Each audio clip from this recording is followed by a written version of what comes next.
Chez Studio Novak Production, on a envie de vous proposer plusieurs formats différents, souvent similaires mais bien distincts de ce qu'on peut vous proposer habituellement. On avait besoin d'une rubrique touche à tout pour être plus régulier sur la chaîne, et pour vite nous diversifier. Voilà pourquoi je vous souhaite la bienvenue sur...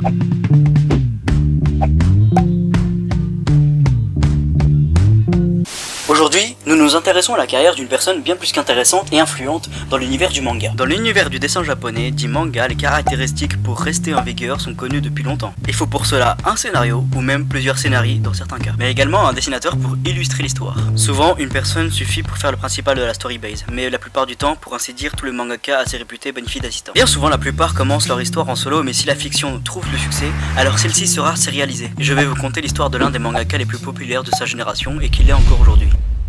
C'est le 11 février 1969 dans la préfecture de Niigata au Japon que la famille Obata donna la naissance à un garçon qu'ils nommèrent Takeshi. Le petit Takeshi, alors très grand fan de dessin, décide d'en faire sa profession. Pour l'anecdote, à l'école il s'amusait à dessiner Goldorak, manga de Go Nagai inspirant beaucoup d'autres auteurs. Mais également il admirait l'œuvre Cyborg 09, manga de Shotaro Ishinomori, le relisant plusieurs fois. C'est à l'âge de 16 ans en 1985 que Takeshi réalise le rêve qu'il convoitait, envoyer une histoire courte. Il réalise alors Goyaku Kuen no Shiwa, traduit mythologie à 500 années-lumière en français. Grâce à cette histoire, il reçoit le second prix Osamu Tezuka, prix très convoité par les mangaka, prix distribué que 2 fois par an. Encouragé par ses collègues et donc respecté pour son âge et ses prix, il continue dans sa voie. Il devient l'assistant du mangaka Makoto Niwano sur le manga The Momotaro. Autre petite anecdote, Takeshi Obata considère Makoto comme son mentor. Puis auprès de Nobuhiro Watsuki, l'auteur de Rurouni Kenshin ou Kenshin le Vagabond, ils étudient ensemble les mangaka à l'école Jam, une école spécialisée dans le dessin. Il débutera sa carrière en tant que réel mangaka le 2 mai 1989, en commençant sa première sérialisation. Cyborg Jichanji, ou littéralement J, le cyborg vieillard. La série obtiendra 4 tomes et pour celle-ci, il utilisera le pseudonyme de Shigeru Hijigata. Apparemment pas trop dérouté de la courte sérialisation qu'il a obtenue, il faut dire qu'on n'en sait pas plus sur ce manga. Le 3 décembre 1991, il dessinera le manga Arabian Majin Bokuton Lum Lum, ou chez nous les français Rumpu, travaillant avec Suzumu Sendo au scénario. Ce manga paraîtra en 3 tomes dans le magazine Weekly Shonen Jump. C'est à partir de cette coopération que notre Takeshi décida alors de ne s'occuper que du dessin de ses prochaines œuvres. Entre 92 et 93, il travaille sur Shigara Bito Denzetsu Oniwo Tugo Mono avec Masaru Miyazaki, lui-même bien plus connu pour ses rôles dans ses films live et ses dramas. 2 ans plus tard, ces coopérations continuent puisqu'ils travaillent ensemble sur Karakurizoshi Ayatsuri Sakun, une fiction liant la culture médiévale du pays au style du détective. Celui-ci sera la première sérialisation de Takeshi à être adaptée en animé sous 26 épisodes. Le rêve de Takeshi est accompli,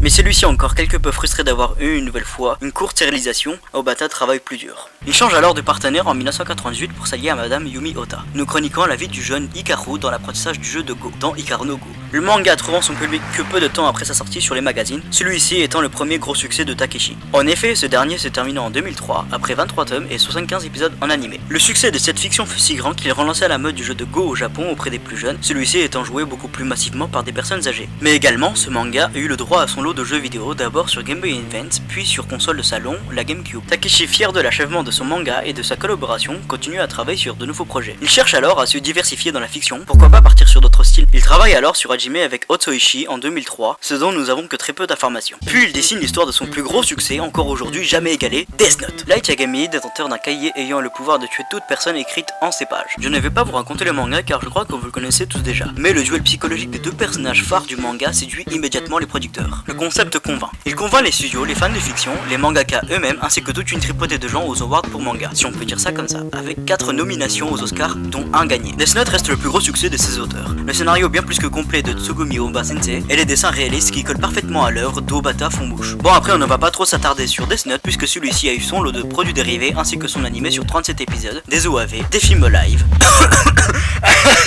des films d'animation, des romans ainsi que son lot de jeux vidéo. De 2006 à 2008, Takeshi, quelque peu fatigué des histoires longues, travailla sur Blue Dragon, Ralingrad avec Tsuneo, Takano, Hello Baby avec Masanori Morita, puis Uro Oboe, Ouroboros avec Nishio Ishin. C'est fin 2008 qu'il se penche sur le projet de Bakuman, de nouveau avec Tsugumi Ohba. Comme vous vous en doutez, quand ces 2 créateurs s'allient, ils nous époustouflent toujours. Obata et Ohba connurent leur second succès. Bakuman nous raconte justement l'histoire des 2 mangaka qui s'allient afin de créer un manga à succès. Plus particulièrement, leur but est d'avoir une sérialisation adaptée en animé suite à une promesse. Ce manga eut également son lot d'adaptations en tout genre, un drama, un animé, des goodies, des spin-offs en light novel avec PCP, un manga réalisé par les 2 protagonistes de l'œuvre. Le manga prit fin en 2012, laissant le temps à Obata de s'intéresser à toutes sortes d'autres fictions. L'adaptation d'un light novel en manga de 2 tomes que je vous conseille tout particulièrement, All You Need Is Kill. que vous connaissez probablement sous le nom d'Edge of Tomorrow pour le film américain avec Tom Cruise, nous contant l'histoire d'une personne revivant la même journée bloquée dans une boucle temporelle et qui va devoir utiliser son intellect pour pouvoir s'en sortir.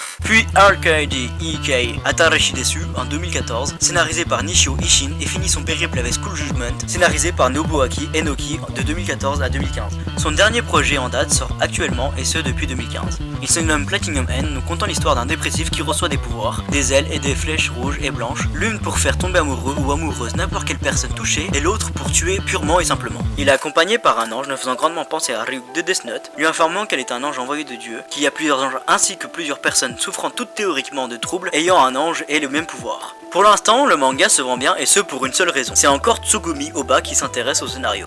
Takeshi Obata nous montre qu'il a plusieurs flèches à son arc. Il a un style de dessin bien à part, tantôt tapant le chibi sur certaines situations, des fois quelque peu simpliste, mais également se surpasser en employant des traits très réalistes. Plus l'histoire va être sérieuse, plus les dessins seraient réalistes. Dans Hikaru no Go, il emploie un style très manga des années 90, même s'il en est un, alors que plus tard, il ne s'attarde limite plus que sur des traits réalistes. Pour nous, Takeshi Obata est à un stade de mangaka légendaire. Il inspire tout comme il s'inspire de ses mangaka. Il arrive à nous transmettre toute l'émotion d'une scène avec son dessin, nous transmettre de l'empathie, nous faire frissonner lorsqu'il met en danger son œuvre avec des styles graphiques pas très communs au manga. Il est sans aucun doute pour moi l'un des plus grands mangaka de nos 2 dernières décennies. Un véritable génie. C'est un honneur de débuter notre nouveau concept sur son histoire. Il a évidemment eu beaucoup d'influence dans l'univers des mangas, étant l'un des pionniers du dessin sombre et réaliste. Une tripotée de créateurs s'inspire de ses traits ainsi que des histoires qu'il a pu dessiner. Takeshi considère également Nobuhiro Watsuki, créateur de Rurouni Kenshin, Kenshin le Vagabond, Kentaro Yabuki, créateur de Black Cat, ainsi que Yusuke Murata, créateur d'Enshin 21 comme ses mentors, et inversement. Allez également regarder toutes ses œuvres.